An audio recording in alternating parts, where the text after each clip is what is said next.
Hello and welcome to another CF PowerScript tutorial with me, Christian Rauchenwald. In today's video, I'm going to show you how the CF Redirect CE PowerScript works. So the community edition of our CF Redirect PowerScript, which has an added feature to exclude one IP address from the redirect. So you can use it to redirect all visitors to a different URL, but you, for example, will still be able to access and work on your funnel page, which could be useful if for some reason the URL to your funnel step already leaked or people already got access to, but you actually don't want them to be able to access it. Now, in order to get started, you need to log into your CF PowerScripts account as always, and from the dashboard, head to the PowerScript section. Once here, pick the funnel page, or funnel step that you want to redirect. In my case, I'm going to pick, as usual, our development funnel, and I'm going to pick the first opt-in page.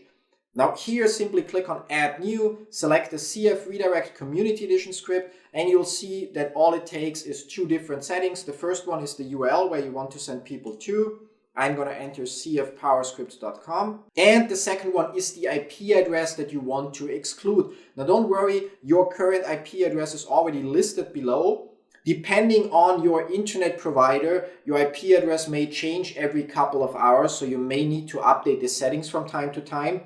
And I want to point out, the value shown here is only updated every time you log in. So if that IP address showing here for some reason doesn't work for you, simply log out from CF PowerScripts and log back in, and it will show you your new IP address. Now I'm going to copy my IP address here, and I'm going to click Add Script, and that's all it takes. Now when I open that opt-in page by clicking on the icon next to it and saying Open Live Funnel Step, we can see that nothing happens because I've excluded my own IP address from the redirect.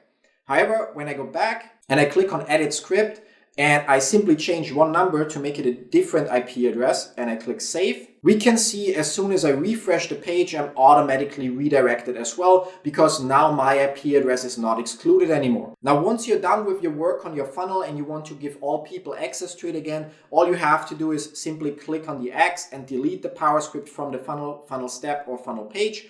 And again, when we now go to our live funnel step, we can see that I'm not being redirected anymore because we removed the CF Redirect CE PowerScript. That's it. That's how easy you can use the CF Redirect CE PowerScript to redirect users and prevent them from accessing your funnels and send them to a URL of your choosing, which could be your Facebook group, an alternative offer, or anything else for that matter. Now, as always, if you have any questions whatsoever, take a look at our FAQ section. If you cannot find an answer there, either use our contact form and submit a ticket to us, or create a new post within our CF PowerScripts Facebook community. Or if you're a member of our VIP plan, simply use the live chat within the Slack application that you have access to on all your devices to ask your question there. Thanks for watching, and as always, even more so, thanks for using CF PowerScripts. See you in one of our other tutorials. Till then, bye-bye.